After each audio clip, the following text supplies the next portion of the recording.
e hoje nós vamos refletir sobre a inseparável aliança de uma fé viva e uma nova vida em Cristo Jesus. Vocês já devem ter ouvido uma música brasileira que diz assim: eu nasci assim, eu cresci assim, eu sou mesmo assim, vou ser sempre assim. Eu só não vou citar o nome porque nós temos algumas Gabrielas aqui na nossa igreja e não é pessoal. Mas o trecho dessa música tem para nos ensinar, esse pedaço, é que essa realidade ela faz parte do nosso dia a dia. E isso é totalmente contrário ao que o Evangelho nos ensina. Não devemos continuar sendo o que sempre fomos. Não devemos morrer como nascemos. Não devemos ser, não é pessoal, Gabrielas. Então, vamos ver o que a palavra de Deus nos fala sobre esse assunto na carta de Paulo a Tito, capítulo 2. A gente vai ler o capítulo todo, são 15 versos. Paulo dizendo a Tito: tu, porém, fala o que está em harmonia com a sã doutrina. Exorta os mais velhos para que sejam equilibrados, respeitáveis, sóbrios, sadios na fé, no amor e na constância. As mulheres mais velhas, de igual modo, sejam reverentes no viver, não caluniadoras, não dadas a muito vinho, mestras do bem, para que ensinem as mulheres mais novas a amarem o seu marido e os seus filhos, a serem equilibradas, puras, eficientes no cuidado do lar, bondosas, submissas ao marido, para que não se fale mal da palavra de Deus. Exorta, de igual modo, os jovens para que sejam equilibrados, que a tua conduta, Tito, seja exemplar em tudo, na doutrina, mostra integridade, sobriedade, linguagem sadia e irrepreensível, para que todo adversário seja envergonhado, não tendo como nos criticar. Exorta os servos para que sejam submissos aos seus senhores, em tudo agradando-os, sem reclamar. E que não furtem, em vez disso, devem demonstrar perfeita lealdade, para que em tudo mostrem beleza da doutrina de Deus, o nosso Salvador. Porque a graça de Deus se manifestou, trazendo salvação a todos os homens e ensinando-nos, para que, renunciando à impiedade e às paixões mundanas, vivamos neste mundo de maneira sóbria, justa e piedosa, aguardando a bendita esperança do aparecimento da glória do nosso grande Deus e Salvador Jesus Cristo, que se entregou a si mesmo por nós para nos remir de toda a maldade e purificar para si um povo todo seu, consagrado às boas obras. Fala essas coisas, exorta e repreende com toda autoridade, que ninguém te menospreze. Então, esta é uma orientação de Paulo a Tito, o seu filho na fé, e o que nós temos diante de nós é mais uma das cartas pastorais do apóstolo Paulo a um de seus filhos, nesse caso agora, Tito, o presbítero de Creta. Paulo, nós somos estudiosos da palavra, a gente sabe como ele é conhecido por suas viagens missionárias, seus ensinos poderosos, tudo o que ele faz, o seu testemunho de vida, ele sempre nos traz lições muito fortes, mas Paulo ele tem um cuidado.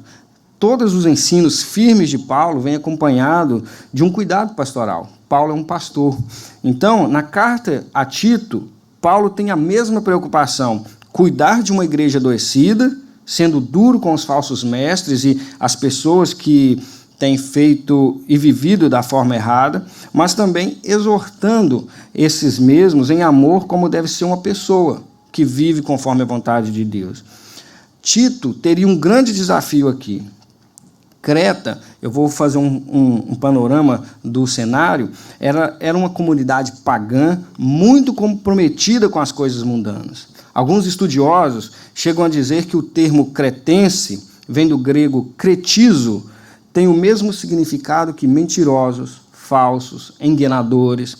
Então, a pessoa que era chamada de cretizo era um palavrão, cretense era um palavrão, era uma ofensa em outros lugares do império.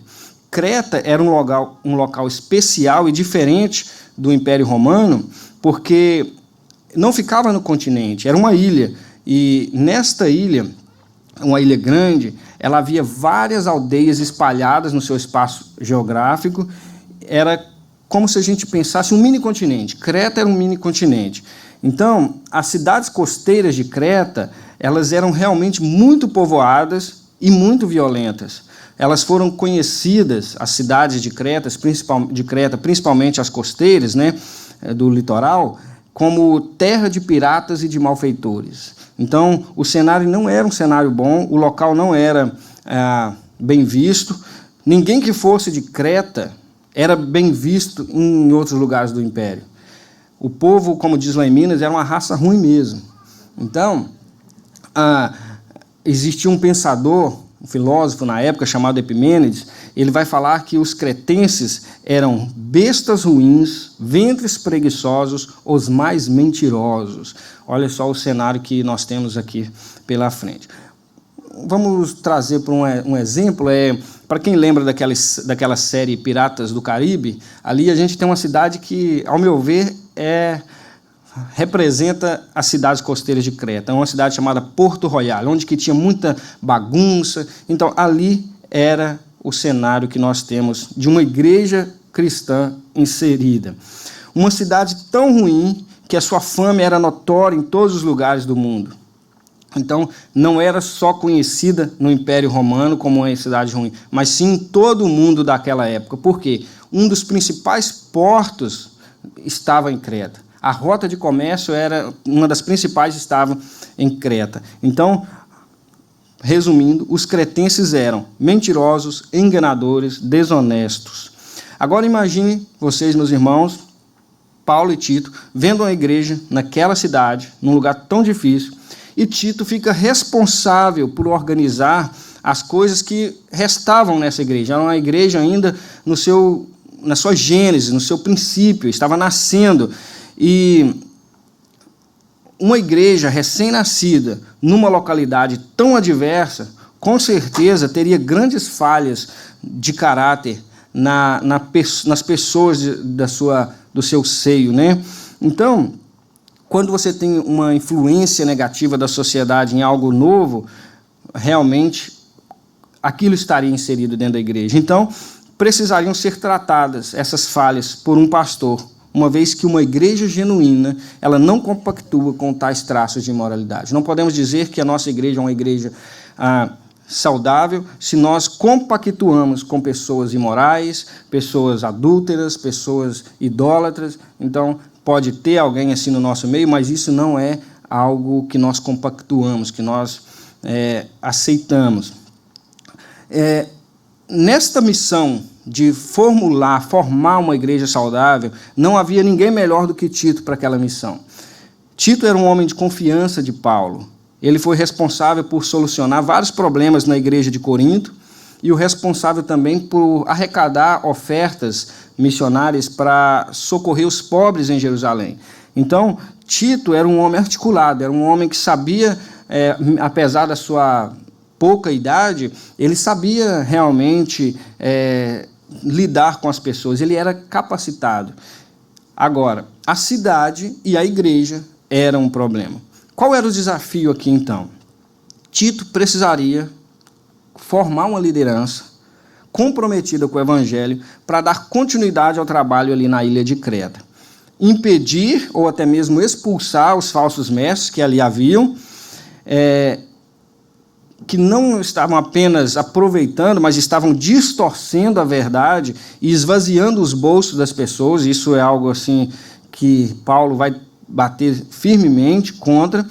Paulo vai dizer que esses homens, esses falsos mestres, estavam até mesmo destruindo as famílias com seus falsos ensinamentos.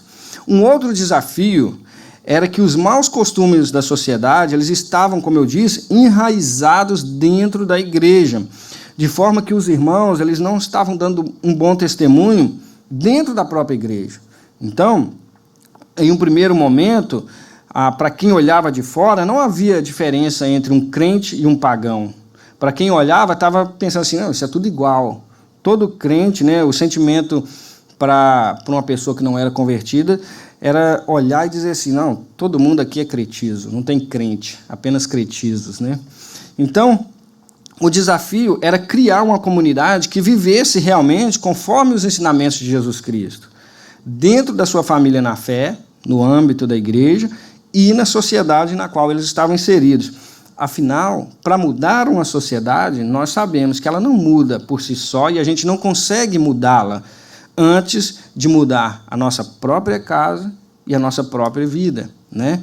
Então, este é o cenário que nós temos pela frente. Olhando para o nosso país, para a atual realidade do nosso país, nós podemos notar muitas semelhanças. E é por isso que Paulo, escrevendo a Tito essa carta, fala tão diretamente a nós hoje. É tão pertinente. Paulo escreve essa carta endereçada a Tito, mas que deveria ser apresentada para todos, para toda a comunidade de fé, como era de costume nas cartas de Paulo, né? Dado esse cenário, então, nós vamos ver o que nós aprendemos com essa carta e o que Deus vai trazer para os nossos corações. Primeiro capítulo dessa carta, Paulo traz uma normativa de como devem ser os presbíteros que formariam o corpo de liderança daquela igreja. Capítulo 1. No capítulo 2 e 3, Paulo vai trazer, segundo, como os cretenses deveriam tratar com os seus irmãos na fé. Como deve ser o trato entre irmãos em Cristo Jesus. E, por último, Paulo vai tratar como os crentes deveriam lidar com a sociedade à sua volta. Hoje nós vamos focar nesses dois últimos aspectos que se relacionam diretamente conosco como igreja e principalmente como indivíduos. Um conselho pessoal é que meditem constantemente na carta de Paulo a Tito. Essa epístola, ela realmente é de muito valor para a nossa vida devocional, para que a gente possa crescer cada dia mais segundo o caráter de Cristo. É um manual de regra. Você, seguindo aqui, certamente você estará com a sua vida dando um bom testemunho do Evangelho de Cristo. Então, irmãos, a palavra de Deus ela é muito clara quanto à suficiência da obra de Jesus, a sua vida, morte, ressurreição, para que a gente fosse salvo, para a nossa salvação. A Bíblia é muito clara quanto a isso. Isso é o suficiente para que nós fôssemos chamados filhos de Deus. Mas ela também não nos deixa dúvida de que nós fomos chamados do império das trevas para a maravilhosa luz, para que nós vivêssemos uma nova vida, uma vida nova, uma vida em abundância.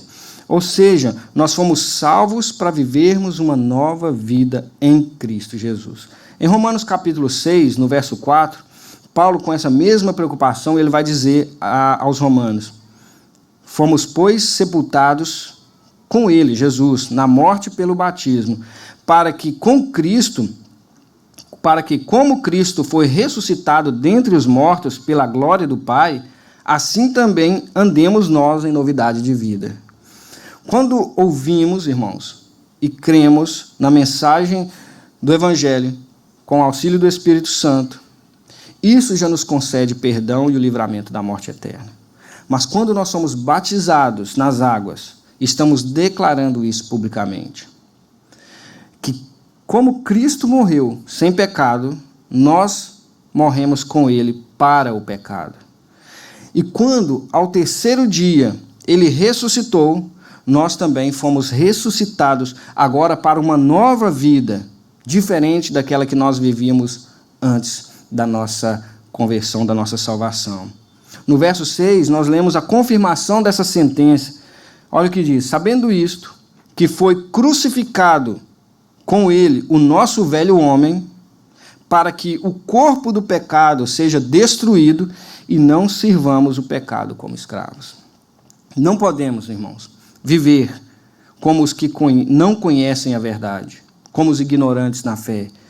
O que o povo de Creta estava passando era exatamente isto. Estavam vivendo a sua vida da mesma forma que antes de conhecerem a Cristo. Não tinham experimentado o nascer de novo. Talvez tivessem sido evangelizados com um falso versículo que diz: vinde a mim, como estás, e eu te aceitarei.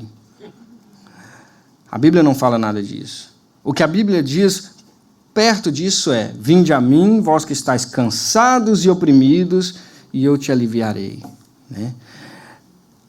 ao contrário do que esse falso versículo diz, a Bíblia está sempre nos ensinando, admoestando a deixar o nosso passado e vivermos um novo modelo de vida que Cristo agora nos ensinaria.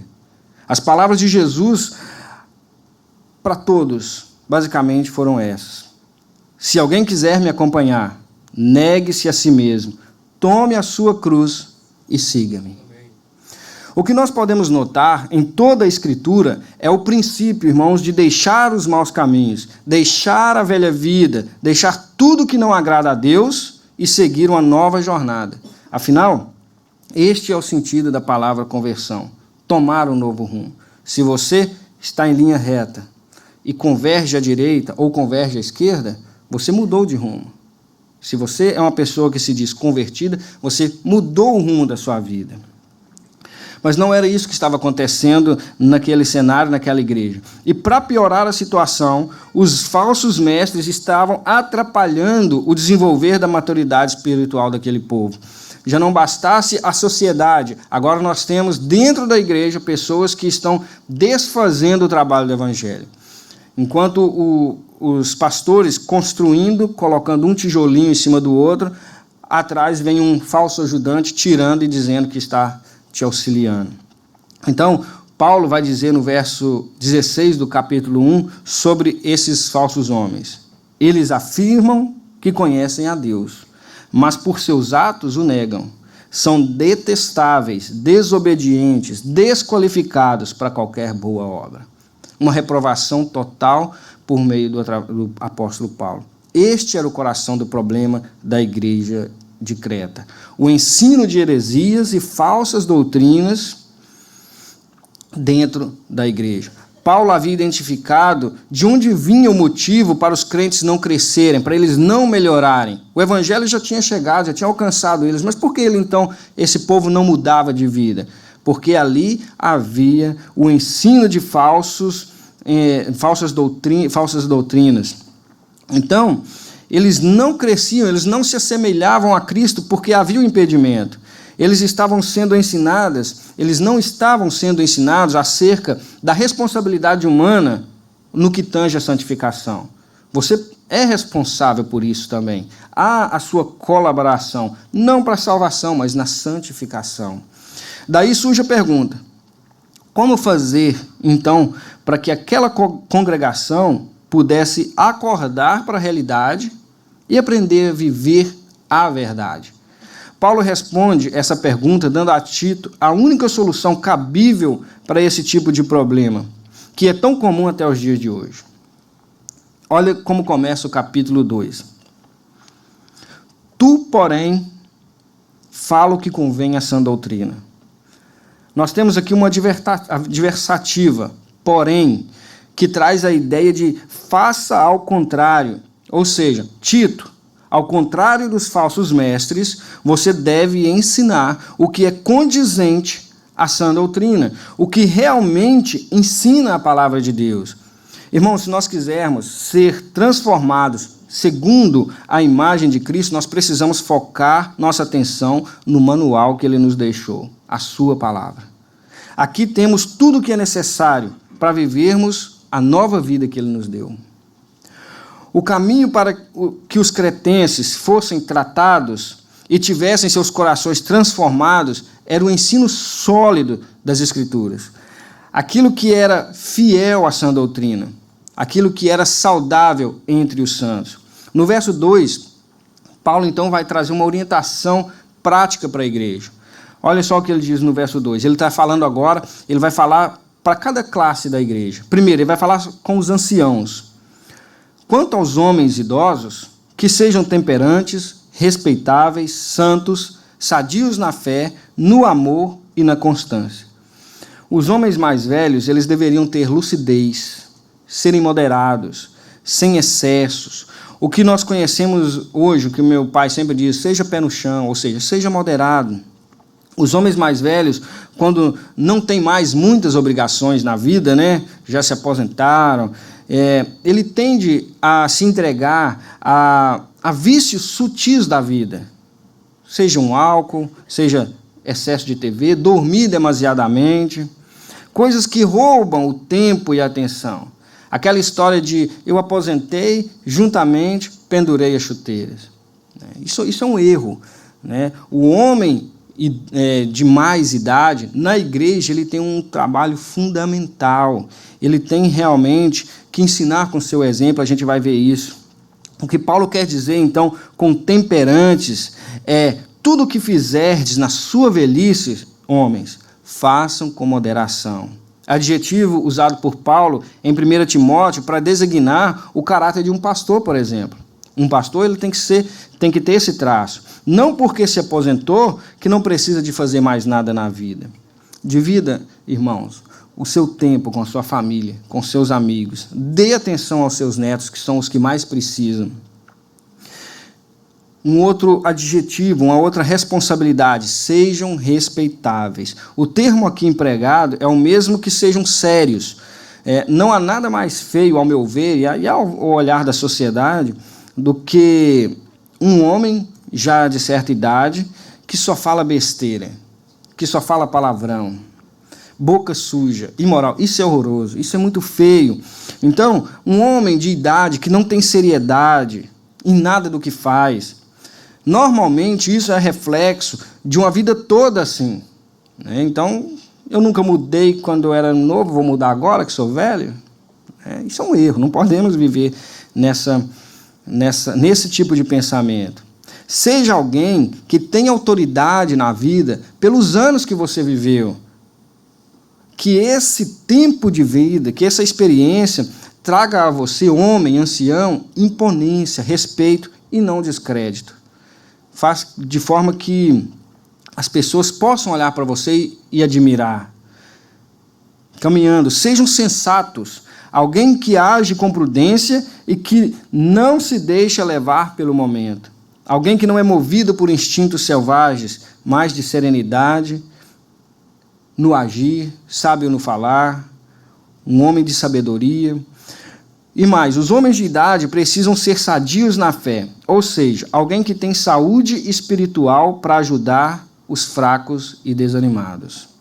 Alguém que dedica tempo ao relacionamento com Deus através da leitura bíblica, através da oração, através da devoção. Afinal de contas, é de se esperar que, em um momento de fraqueza, eu busque conselhos dos mais experimentados na fé. Eu não vou buscar conselho na fé com Alice. Eu vou no irmão Cláudio, que é um homem de fé, um homem experimentado. Então, que neste momento, que alguém buscar em você auxílio na fé, algo espiritual, que você não fale de si mesmo apenas, mas que você fale daquilo que você sabe a respeito das verdades do Evangelho. Mas para isso você precisa se alimentar, você precisa ter realmente uma vida de devoção. Além de serem sadios no amor, ser capaz de manter o equilíbrio entre seriedade e amor ao próximo. Jesus disse, João 13, 34 e 35, um novo mandamento eu vos dou, que vos ameis uns aos outros, como eu vos amei a vós, que também vós uns aos outros vos ameis. Nisto todos conhecerão que sois meus discípulos, se vos amardes uns aos outros. É isso que Paulo quer dizer com ser sadio no amor. Para que possamos dar um bom testemunho de Cristo, precisamos amar uns aos outros. Por último, ser paciente. Imagina aqueles velhos rabugentos, reclamões. Sempre tem, né? Na nossa família sempre tem alguém. Quer tudo no tempo, na hora. Se não está satisfeito, reclama. Tem uns que já ultrapassam, jogam uma panela no chão. Talvez essa fosse uma realidade dos idosos cretenses. Mas Paulo orienta que não é bom que o idoso seja alguém impaciente, mas alguém tolerante e determinado. Alguém que sirva de exemplo para os mais jovens. Comentando esse verso, Tim Chester vai dizer o seguinte, os rapazes da igreja devem aprender a seguir o exemplo dos mais velhos. Mas isto é uma via de mão dupla. Para sermos respeitados, temos de ser dignos de respeito. Os homens mais velhos precisam viver de tal modo que leve os mais novos a pensar, quero ser igual a eles. Não queremos ouvi-los, os jovens, dizer: espero nunca perder a garra como eles perderam. Sejam um exemplo, senhores. Anciãos, seja o esteio da família na fé. Sejam vocês os mourões. Agora, da mesma forma que Paulo aconselha os homens de mais idade, ele vai falar às mulheres. Olha o que ele diz no verso 3. Quanto às mulheres idosas, chegou a sua vez, senhoras. Semelhantemente, que sejam sérias em seu proceder, não caluniadoras, não escravizadas a muito vinho, ou seja, a vícios, sejam mestras do bem. Manter uma postura ilibada e de seriedade é de fundamental importância para que uma mulher idosa testemunhe seu comprometimento com as coisas de Deus. Não existe idade limite para que a gente possa parar de aprender, para a gente parar de aprender. As mulheres de mais idade também são aconselhadas por Paulo a serem ensinadas sobre isso. Em uma cultura daquela época, onde as mulheres tinham pouca influência ou eram tratadas como um bem material ou colocadas em segundo plano, seria desafiador trazer esse modelo de vida, onde ela também era respeitada, onde ela também tinha o seu papel de importância na sociedade. Paulo quer mostrar que no seio da igreja isso deveria ser diferente do mundo lá fora. As desigualdades da sociedade não deveriam ser trazidas para dentro da igreja. Era realmente uma mudança radical. Mas para isso era preciso que essas mesmas senhoras fossem pessoas que se davam ao respeito, não caluniadoras, ou seja, não falavam mal das pessoas. Aqui no Rio de Janeiro não tem tanto isso, mas na cidade de onde eu venho tem uma turma que senta na calçada, que sabe até a hora que os cachorros saem para a rua. Pessoas que estão perdendo o tempo com coisas fúteis, falando da vida dos outros. Pessoas que não são entregues aos vícios, às bebedeiras. Pelo contrário, mulheres que fossem capazes de ensinar o que é bom. Ou seja, mestras do bem. No próximo verso, Paulo vai dizer que essas senhoras, elas deveriam ensinar as moças mais jovens a como proceder, a como amar os seus maridos, a como cuidar de seus filhos. Algo que essas senhoras devem ter por experiência, porque elas já viveram, elas já lutaram dentro de casa, elas descobriram quais são as batalhas que realmente vale a pena lutar. Quais lutas você fala, não, isso não faz... Você sabe, as mulheres mais velhas, mais experimentadas, elas têm essa tarefa, passar a sua experiência de vida para as mulheres mais novas. Não chegou o fim, o ministério das senhoras, quando elas deixaram de servir na classe das crianças. Quando você não é mais uma professora, quando você está sentada apenas... Não acabou o seu ministério. O seu ministério agora é ensinar as moças mais jovens a como lidar no lar, na vida, com seus filhos. Paulo está dizendo, olha, agora que vocês, senhoras, já têm carga suficiente, use para abençoar as novas gerações. Nenhuma mulher deve se achar menos valiosa ou inútil quando seus filhos forem embora. Quando você olhar para o seu ninho e ele está vazio. Você não está inútil agora. Pelo contrário, você tem tempo para abençoar outras gerações. Jamais se entreguem à solidão, à tristeza. A igreja, como corpo, precisa da sua sabedoria. A igreja, como corpo, precisa das suas orações, precisa do seu exemplo. Pois é através de vocês, senhoras, que as mulheres mais jovens terão um padrão ético e moral para poder ser bem-sucedida no lar e na família. Olha o que diz o verso 4 e 5. A fim de instruírem as mais jovens, recém-casadas, a amarem ao marido e a seus filhos, a serem sensatas, honestas, boas donas de casa, bondosas, sujeitas ao marido, para que a palavra de Deus não seja difamada. Olha a responsabilidade agora que chegou ao colo das mulheres mais novas. Aprenderem com as mais velhas tudo isso que a gente leu agora. Por mais estranho que possa parecer ensinar uma mulher a amar o seu marido, que é o que Paulo disse, as mulheres mais velhas ensinem as mais novas a amarem os seus maridos. Isso não era tão estranho para aquela época, para os cretenses. Ainda havia uma cultura de casamentos arranjados. Isso é sabido por todos nós. Muitas vezes se casava sem qualquer tipo de sentimento, mas dentro da igreja aquilo deveria ser diferente. Mesmo que os casamentos ainda fossem arranjados, da mesma forma que os homens são aconselhados a amar as suas esposas em Efésios 5, Paulo diz que as mulheres jovens precisavam escolher estar ao lado de seus maridos em amor. Ser realmente uma companheira, uma auxiliadora. A igreja não ia mudar aquela cultura radical de casamentos arranjados. Mas depois que casou, a mulher ela era orientada a amar o seu marido, a estar do lado dele, a ser a auxiliadora do seu marido. Pois o Evangelho dava à mulher muitos privilégios que antes elas não tinham. Um deles é ser reconhecida como uma pessoa que era importante no seio familiar, é uma pessoa importante na igreja, mas também lhe acrescentava obrigações com eles, com seus maridos. Warren Wiersbe diz o seguinte sobre essa passagem: a maior prioridade do lar deve ser o amor. A esposa que ama o seu marido e os seus filhos está no caminho certo para ter um lar e um casamento feliz. As moças, elas então precisavam ser ensinadas sobre a importância de um novo caráter.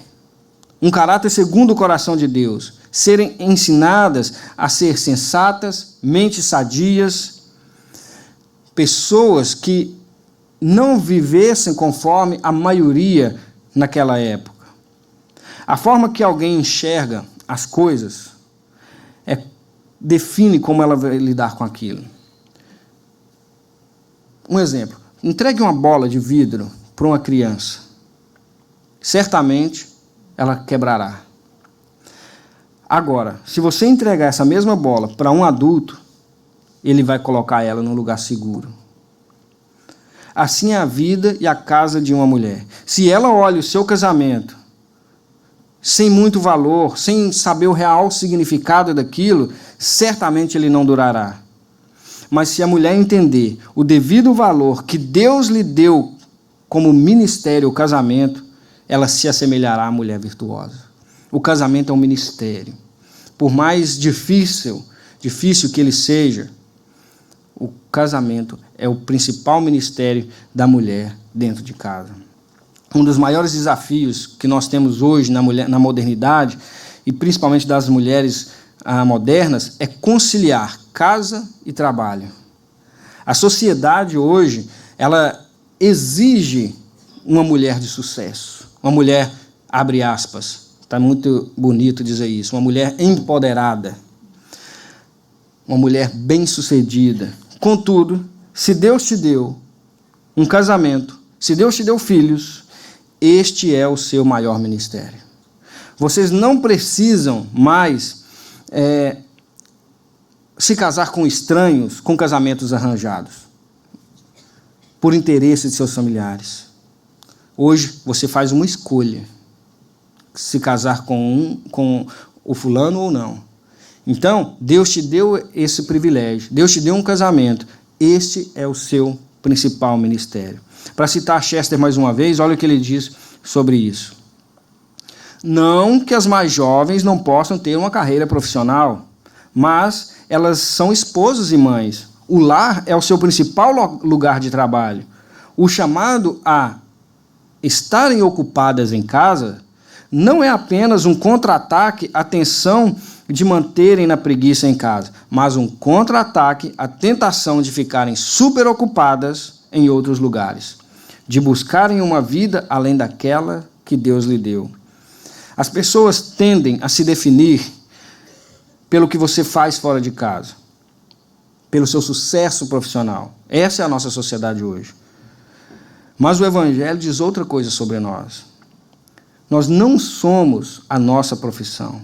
Paulo diz que nós somos um povo escolhido por Deus, que Ele mesmo redimiu e purificou para as boas obras. Sendo assim, Você, mulher cristã, pode escolher ser uma dona de casa, dedicada ao lar e aos seus filhos. Deus te dá essa liberdade.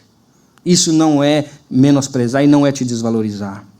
E cá para nós sabemos quão árdua é a tarefa do lar, quão árdua é a missão de ser esposa e mãe e dona de casa. Mas nós também aprendemos que valerá a pena criar os nossos filhos aos pés da cruz. Não tem alegria maior do que ver os nossos filhos no caminho certo. E cabe, então, às mais experientes ensinar às mais novas todas essas tarefas e condutas de caráter.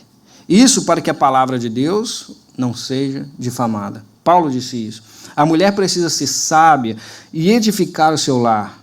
Chega de casamentos sendo destruídos pelo fato de mulheres arrogantes querendo tomar um lugar dentro de casa que não lhe pertence. Brigar por liderança. O marido é o cabeça do lar. Sobre ele está o peso da responsabilidade de ser o provedor. A responsabilidade é dele. A dor maior é dele. Casamentos sendo destruídos por ignorância, por falta de temor a Deus, e os pagãos dizendo: separou? Ué, não era da igreja? O motivo pelo qual Paulo se preocupava em dar esse tipo de recomendação aos cretenses é porque os cristãos, eles eram e ainda constantemente observados. Nosso casamento, irmãos, ele deve glorificar a Deus. Nossa casa deve ser um reflexo daquilo que aprendemos nas Escrituras. A nossa fé deve ser aliançada ao nosso testemunho. Não podemos dizer alguma coisa e desfazer com as nossas atitudes. Depois de orientar as moças mais jovens, Paulo vai orientar aos homens moços. O que Paulo tem a ensiná-los? Incrivelmente, Paulo só tem um conselho para os mais jovens. Olha só. Veja o verso 6. Da mesma maneira, encorajem os jovens a serem prudentes, ou como diz a tradução da NVI, encorajem os jovens a terem autocontrole. Será que não havia muito a ensinar aos jovens? Ou Paulo teria tanta coisa para dizer que preferiu exortá-los a serem prudentes? Eu prefiro essa segunda opção. Se os homens velhos e as mulheres tinham tanta coisa para melhorar, imaginem os jovens, sem limites, sem pudor, com hormônios desenfreados, ideologias revolucionárias. Paulo, então, diz: sejam prudentes, cuidado com os desejos carnais, cuidado com as paixões da mocidade, luxúria, ambição, impaciência. Tenham um olhar mais apurado para as coisas celestiais. Esse é o real sentido da exortação. De todo modo, mesmo Paulo não escrevendo diretamente aos jovens, ele escreve a Tito, que deveria ser o exemplo daqueles jovens, pois ele mesmo estava ali naquela faixa etária de jovem. Por isso, Paulo orienta ao jovem pastor nos versos 7 e 8. Em tudo, Tito, seja você mesmo um exemplo para eles, fazendo as boas obras. Então, quando a gente pensa que Paulo não tinha muita coisa para ensinar, a gente olha o próximo verso e fala: aprenda com Tito, porque eu vou falar muito mais agora. Tito, em seu ensino, mostre integridade e seriedade, use linguagem sadia, contra a qual nada se possa dizer, para que aqueles que se lhe opõem fiquem envergonhados, por não terem nada de mal para dizer a seu respeito. Então a lista é muito maior. Para você não ter nada de mal para dizer, é porque é muita coisa que você precisa fazer certo. Na verdade, tudo, né? Faça tudo certo. Ou seja, Tito, mostre na prática a esses jovens como deve ser. Eles não sabem nada. Seja sério no ensino da palavra. Não faça dela mais uma atração, mais um evento, mas sim algo que realmente seja importante na vida desses jovens. Não venha com essa de coach teológico, essa moda que como vai vir e vai passar logo, porque esse tipo de coisa só cria sentimentos momentâneos, naquela hora. Não traz mudança verdadeira. não traduz o real sentido do Evangelho. A sociedade atual, ela infantilizou os nossos homens. Adolescência que dura até os 30 anos de idade. Isso, a gente tem um ar de ironia, mas é verdade. É cada vez mais comum você ver homens de 30 anos que parecem crianças. No âmbito da igreja, nós não podemos cultivar tal aberração. O homem foi feito para ser homem. Como que ele vai ser o esteio da casa? Como que ele vai ser o provedor se aos 30 anos de idade ele está mais envolvido com coisas de criança? Tito deveria ser, apesar da pouca idade, um jovem sério, responsável e dedicado às coisas de Deus. Ele deveria ter estampado em sua vida a forma como os jovens deveriam se comportar. Essa lição deve ser aplicada a nós, a todos. Precisamos viver conforme nós pregamos. A palavra de Deus ela deve ser testemunhada por nossa conduta, tanto na igreja como em todas as esferas da nossa vida. Avançando, Paulo agora vai falar aos escravos, ou seja, aos empregados da nossa época. Paulo exorta, verso 9 e 10, ensine os escravos a se submeterem em tudo a seus senhores, a procurarem agradá-los, a não serem respondões, a não roubá-los, mas a mostrarem que são inteiramente dignos de confiança, para que assim tornem atraente em tudo o ensino de Deus, nosso Salvador. Imagina, irmãos, uma igreja onde os escravos e os patrões se reuniam juntos para aprender da palavra de Deus. Ali ouviam que todos são iguais e irmãos diante dos olhos de Deus. Não era difícil de criar uma interpretação errada entre eles na relação de trabalho. Na igreja a gente é igual, por que aqui tem que ser diferente? Então os escravos se achavam no direito de desafiar os seus senhores, ou até mesmo questioná-los de alguma forma. Paulo, preocupado com essa realidade, ele escreve aos escravos cretenses sobre 3 aspectos que acabavam sendo comuns ali naquela comunidade. Essa era uma preocupação de Paulo em todas as igrejas, pois a relação escravo e senhor não poderia se tornar um problema para o cristianismo, porque é algo consolidado e que não poderia ser empecilho para o avanço do evangelho. Por isso ele gasta tempo escrevendo sobre isso aqui na carta a Tito também. Primeiro ele fala para serem subordinados e em tudo procurarem agradá-los. A relação cristã entre escravo e senhor está afirmada no princípio amar uns aos outros. Olha só, a relação, o trato que os donos de escravos deveriam ter com eles não era de alforriar todos, mas sim tratá-los com cordialidade, tratá-los com humanidade. Ao passo que os empregados também fossem pessoas que atendessem cordialmente aos seus patrões.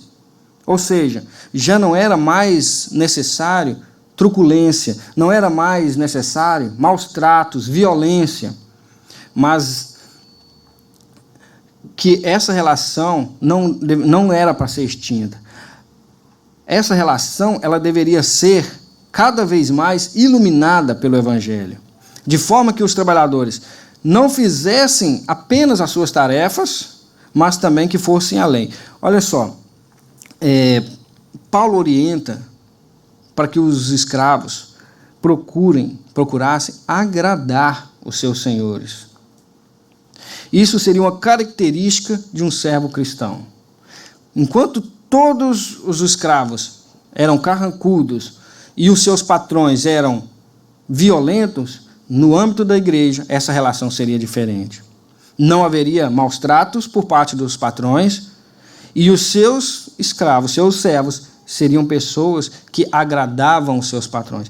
Se olhasse um servo que agradando o seu patrão, era para ter em mente o seguinte: aquele é um servo cristão, é um escravo cristão. Por isso, Jesus disse no Evangelho de Lucas, capítulo 17, que um servo que só faz a sua obrigação é um servo infiel. e que não merece nada mais do que ele já recebeu. Então, pronto. Por isso, o funcionário não pode trabalhar com má vontade. Como cristão, ele deve ir além da sua jornada de trabalho, além do que lhe é proposto. Agrade com intenção genuína os seus patrões. Não é aquele, com perdão da palavra, puxar saco, não é isso. Faça além do que lhe foi mandado, faça além do que lhe foi ordenado. Segundo, não serem respondões. Temos aqui duas situações nesse pecado. Uma delas é que se um escravo era insolente, era passível de castigo e disciplina severa. Obrigava o seu senhor, então, a voltar aos velhos hábitos, a colocá-lo no tronco, usar de violência. O outro ponto era a questão do desrespeito ao seu senhor. Alguém que não respeitava o seu senhor na frente dele ou nas costas para outras pessoas, falando mal, gerava uma tensão entre outros escravos, né? Isso é um péssimo testemunho do cristão. Alguém que se diz crente, mas que vive em desrespeito, levantando uma má imagem do seu superior, do seu patrão. Como que um cristão pode falar mal daquele que te auxilia na provisão do seu lar? Fala mal, levanta um testemunho, coloca os outros colegas em rebelião contra o seu patrão. Isso é errado, é o que Paulo está dizendo aqui. Em terceiro, os servos não deveriam roubar os seus senhores, mas ser alguém de confiança. Era muito comum os escravos furtarem pequenos valores e coisas de seus patrões a fim de obter algum lucro ou talvez matar a fome mesmo, né? E Onésimo, que era escravo naquela época, ele era escravo de Filemon, ele caiu nesse pecado. Ele furtou Filemon, fugiu, a gente estudou sobre isso há um tempo atrás, mas pela graça de Deus, Onésimo foi perdoado por seu senhor, a pedido de Paulo, e pela história da tradição da igreja cristã, Onésimo se tornou bispo da igreja de Éfeso, substituindo Timóteo. A orientação é que não furtem, mas deem prova de fidelidade. Dê um bom exemplo. O livro Tito para você, que é um estudo detalhado da carta de Paulo a Tito, traz a seguinte observação sobre esse assunto. Os escravos talvez se sujeitem aos seus donos de maneira passiva e mínima, realizando apenas o que lhes é exigido. E mais nada. Paulo, contudo, amplia o assunto, dizendo que eles devem procurar agradá-los, e isso requer muito mais do que cumprir uma lista de tarefas. Exige mudança de coração, uma atitude radicalmente diferente. Exige que sejamos proativos ao buscar abençoar os nossos patrões. Isso tudo, meus amados, tem um reflexo positivo na pregação do Evangelho. Se nossa relação de emprego com os irmãos na fé for saudável, como Paulo orienta, todos serão abençoados pelos princípios aqui ensinados. Haverá confiança, haverá alegria no local de trabalho. Se os patrões não forem convertidos e você for um servo fiel, a sua boa conduta tornará a mensagem cristã mais atraente. Além de, como diz Wiersbe, nossa vida deve ser tanto para tornar a mensagem de Cristo mais atraente, quanto para evitar que os preceitos de Deus sejam difamados. Contratar um empregado cristão que só dá um mau testemunho dentro da empresa é pior para o evangelho do que você contratar um pagão, uma pessoa que não tem compromisso. Ele não é crente? Diz que é, né? Então, nós nos deparamos com uma pergunta um tanto complicada. Como aplicar isso na nossa vida? Como viver conforme tantas diretrizes? Talvez a mudança de vida, meus irmãos, ela realmente seja difícil de acontecer. Mas nós temos a certeza que ela não é impossível. Paulo termina esse último verso que lemos da seguinte forma: para que assim tornem atraente em tudo o ensino de Deus, o nosso Salvador. Paulo está mostrando uma nova perspectiva de como devem ser vistos esses ensinamentos. na perspectiva de quem é um salvo por Cristo o Redentor. Ou seja, o peso maior dessa mudança toda está nos ombros de Jesus, o nosso Salvador. E o que está por trás dessa salvação? A imerecida graça de Deus. É pela graça que nós somos capacitados a melhorar. E Paulo, nos próximos versos, ele vai trazer 3 aspectos que serão aplicados a nós dessa graça que nos habilita a cumprir todos esses ensinamentos. Vejamos, porque a graça de Deus se manifestou salvadora a todos os homens, de maneira sensata, ela nos ensina a viver a impiedade e as paixões mundanas e a viver de maneira sensata, justa e piedosa nesta era presente, enquanto aguardamos a bendita esperança, a gloriosa manifestação de nosso grande Deus e Salvador Jesus Cristo. Ele se entregou por nós, a fim de nos remir de toda maldade e purificar para si um povo particularmente seu, dedicado à prática de boas obras.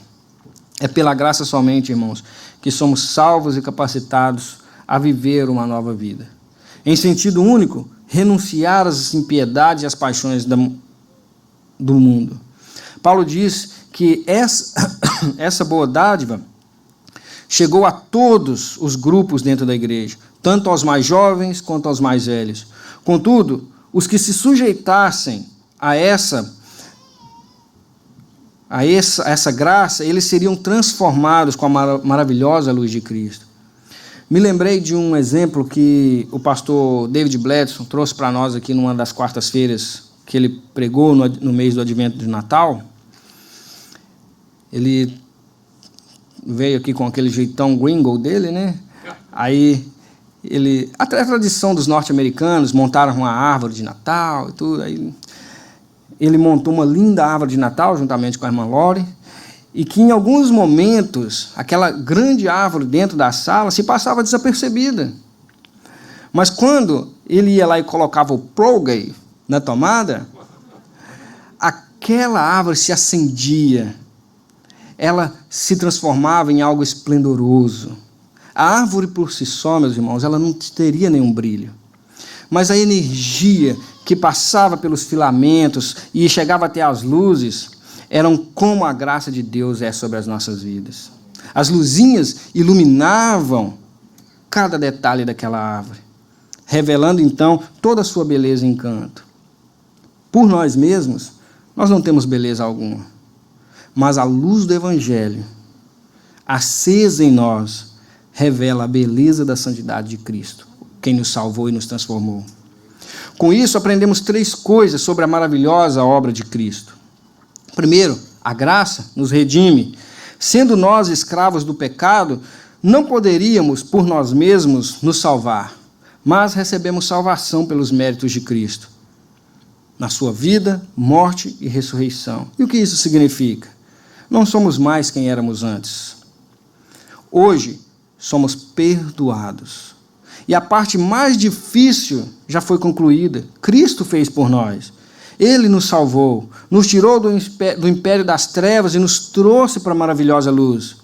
Como disse o salmista Davi, ele me tirou de um charco de lama e firmou os nossos pés em uma rocha. Uma rocha agora limpa, uma rocha segura. Segundo, a graça nos regenera.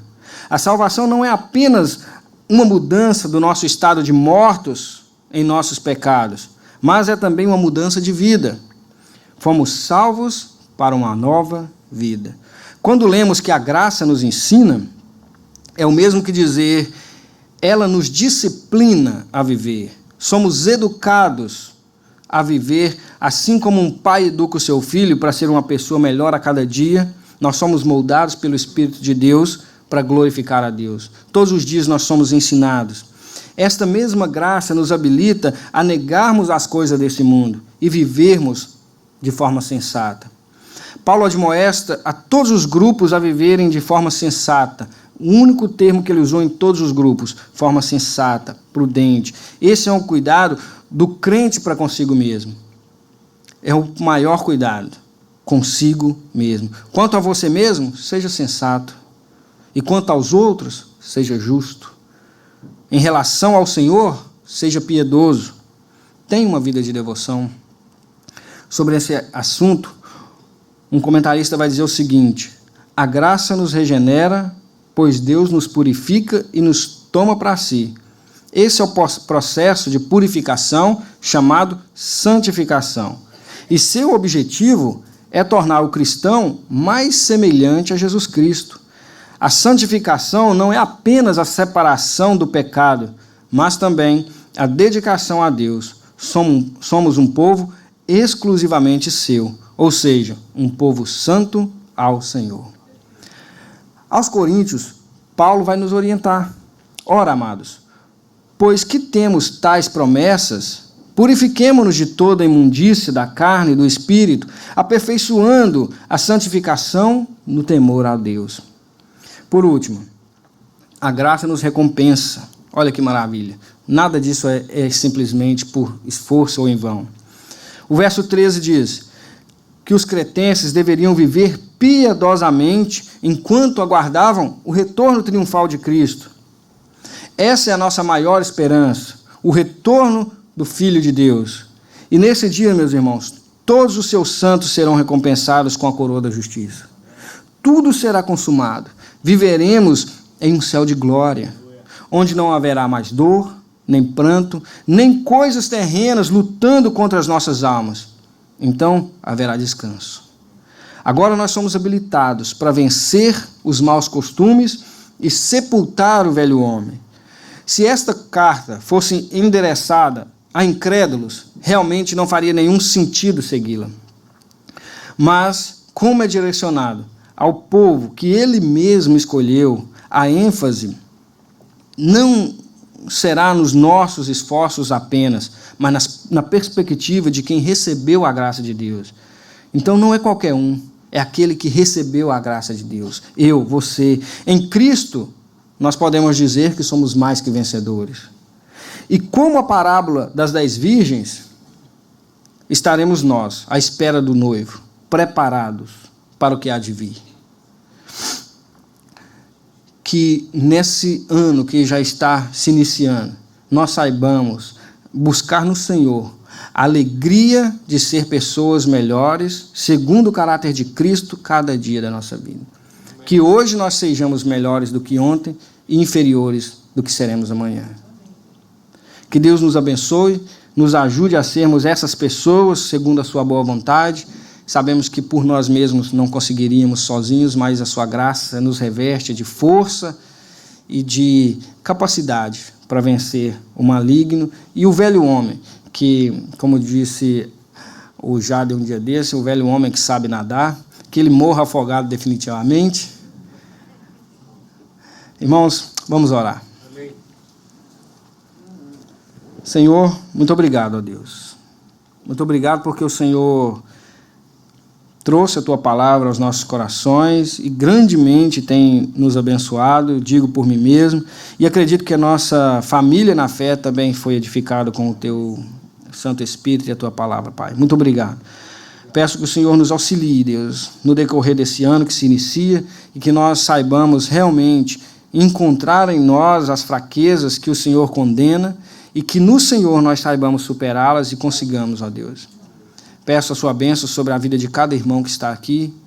Peço que o Senhor também acrescente ao nosso meio aqueles que, porventura, ó Deus, está nos ouvindo, nos ouve, mas que ainda realmente não tem essa experiência de ser chamado filho de Deus. Que ele possa experimentar da graça maravilhosa e da tamanha alegria em fazer parte desse exército de testemunhas que glorificará o Teu nome no último dia, Pai. Em nome de Cristo que nós oramos, o Teu Filho amado, o nosso Salvador. Amém. Amém. Irmão, tudo que tens feito, por tudo que vais fazer, por Tuas promessas e tudo que és, eu quero Te agradecer com todo o meu ser. Agradeço, meu Senhor, te agradeço, meu